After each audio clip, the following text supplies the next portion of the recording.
If there was anyone who knew how to cultivate compassion, it was Milarepa. Milarepa was an enlightened Tibetan spiritual master who was born in 1452. He is considered one of the greatest Buddhist masters who ever lived. During his lifetime, Milarepa established the lineage of the Kagyu sect. However, he is very highly venerated to this day by all schools of Tibetan Buddhism. Milarepa was a murderer. He murdered thousands of people. Later, he felt immensely sorry for these acts. Eventually, Milarepa found a great spiritual master, Milarepa, the translator, and after many years of most intense physical labor and spiritual practice, Milarepa achieved enlightenment. Drukpa Kunle was another highly respected Tibetan spiritual master. He was born a few years after Milarepa in 1455. After his enlightenment, Drukpa Kunle became famous throughout Tibet for his crazy, wise methods of enlightening others. Many of those who came to him for instruction were women, whom Drukpa Kunle would give his blessings in the form of sexual intercourse. Kunle's penis became so famous that it is still referred to by present-day Tibetans as the thunderbolt of flaming wisdom. Drukpa Kunle wished to communicate that one could be enlightened and teach enlightenment and have a very healthy sex life. In fact, anyone that came to him for his teachings was instructed to bring with them a beautiful woman and a bottle of wine.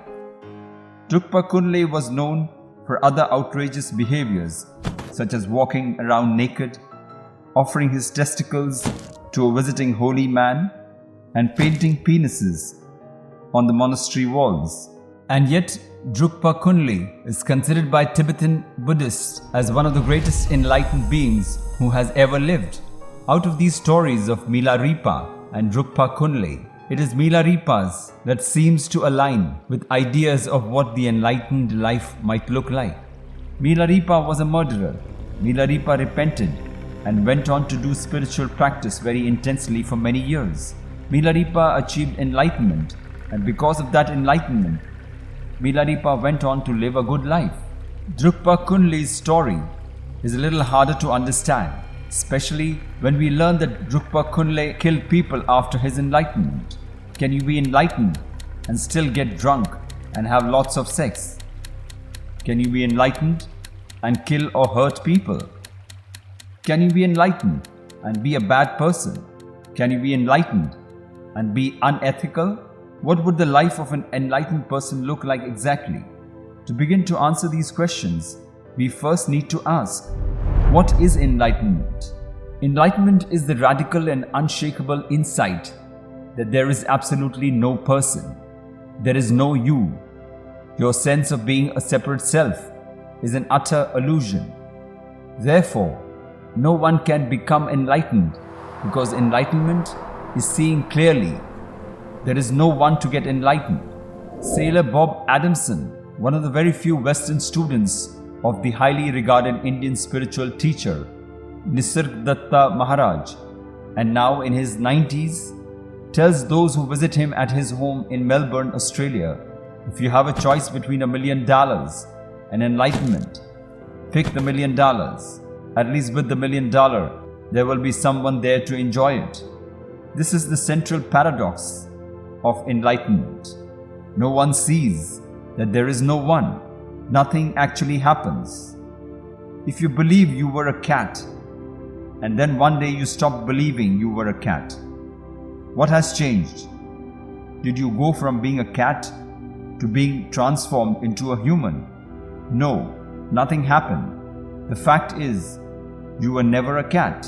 An oft-repeated example is that of the snake and the rope.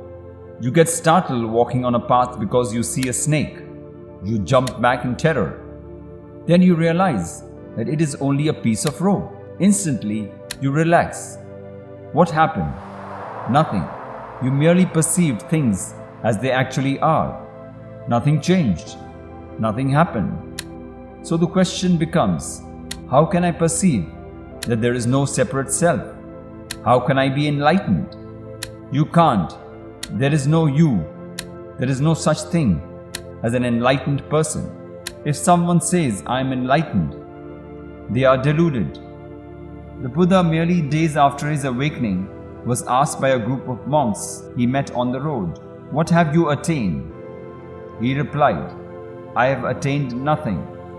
I might not exist, but does the world exist? The world is apparently real, meaning it both is and is not, simultaneously, as quantum physics similarly states.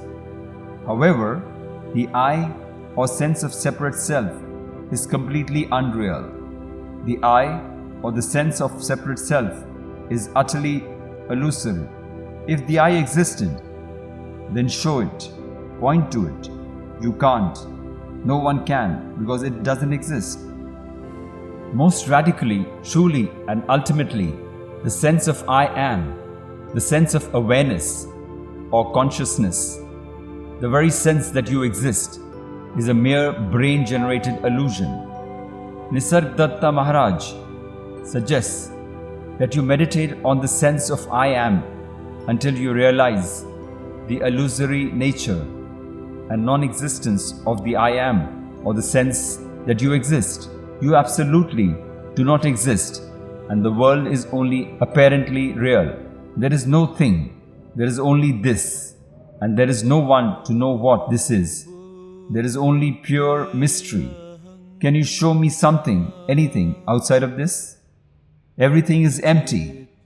Everything is unbounded, without purpose, without meaning.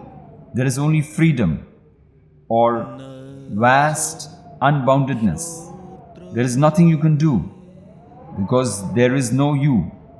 And yet, there is an apparent change to how life is lived. Firstly, relieved of the sense of separate self, thinking is transformed. Thinking slows. Often there are vast intervals between thoughts. The working mind, functional thinking, becomes extremely efficient when needed. Goals of any kind fade, replaced with a mere and simple thought. What is the next obvious thing to do? Life seems very simple. There is a growing sense that there is nothing wrong anymore. There is a growing sense of being intensely present as no one. There is a growing sense that everything is happening by itself. There is a growing sense that cause is illusory. Everything is happening now. This has come from nowhere and is going nowhere. There is only this. Show me something outside of this. It is not possible. And there is a growing sense of compassion. The empty self is quite naturally filled by the apparent other. I feels the other as themselves. Thus, empathy and true compassion arise without effort. Indeed, emptiness engenders compassion. As Nisargadatta Maharaj said, as wisdom, I know I am nothing. As love, I know I am everything. Between the two, my life flows. Or to put it another way, love, selfless, that is empty self-attention. However, emptiness can also be expressed problematically, if not pathologically. All humans intuit to varying degrees the emptiness or existential nothingness at the center of the sense of separate self and of existence.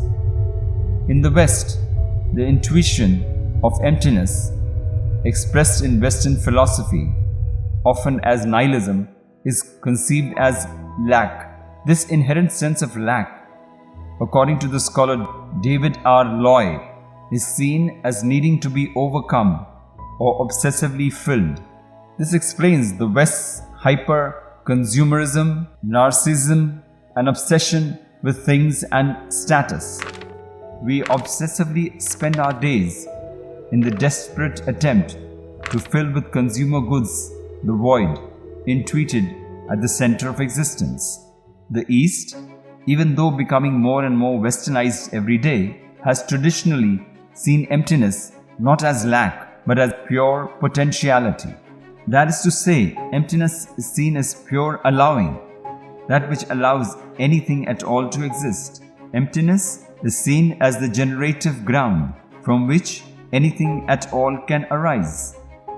Out of the silence, any sound can arise. Any sound, from a car crash to a Mozart opera. Out of space, any apparent object can appear. Everything arises out of nothingness and returns to it. Notice this. This sense of I, this illusory sense of separate self, is very fragile. It disappears completely in deep, dreamless sleep. It disappears completely between thoughts. Both Taoism and Confucianism offer theories of how to live ethically without a sense of self. According to Taoism, when the illusion of a separate self is seen through, then a deeper intelligence emerges. This is the intelligence of the whole, also known as Tao. Actions happen in the Tao spontaneously, without thought needed. Most importantly, ethical action or appropriate action in Taoism is grounded in spontaneity. Actions that happen naturally and spontaneously tend to emerge from the thoughtless, selfless, and naturally occurring wholeness of the Tao. Spontaneous action emerging from wholeness, Tao, therefore tends to be ethical, non-violent, benign, and profoundly appropriate, because it is utterly devoid of self-interest. Without self, there is flow. Both Taoism and Confucianism understand that no self, emptiness, is equal to spontaneity. True spontaneity is equal to appropriate ethical action. However, Confucianism teaches that human spontaneity, the basis of ethical action, can only occur within clearly prescribed relations and ways to behave in those relationships. Relationships such as parent-child, boss-worker, husband-wife, etc.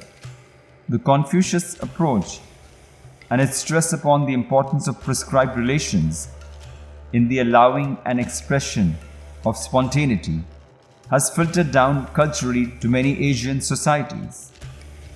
Similarly, the Buddhist notion of Anatman, no self, has filtered down culturally in many Buddhist Asian countries. So the ideal ethical character tends to be one that demonstrates, particularly in ethical situations, the least amount of self. This is often shown as lack of perturbance or displaying an inscrutability, particularly in the face of testing situations. According to the philosopher Emmanuel Levinas, every morning when we wake up, we are confronted with an ethical situation. How are we going to negotiate our relationship with the other? All that is not me. For any philosophy or religion that takes our sense of separate self as a given, a clear and concise ethics is necessary to help navigate the relations between me and the everything that is not me. Christianity, for example, as well as other Abrahamic religions, have endless rules and suggestions on behavior and how one should act in relation to the other. Buddhism, on the other hand, has a mere 5 precepts for lay practitioners. A Buddhist was asked by a Christian what the difference was between their 2 religions. The Buddhist said that was very easy. He then asked the Christian, when you are in a room by yourself, there is you and there is God, right? Yes, that is true, replied the Christian. Well, for a Buddhist alone in a room, there is only God.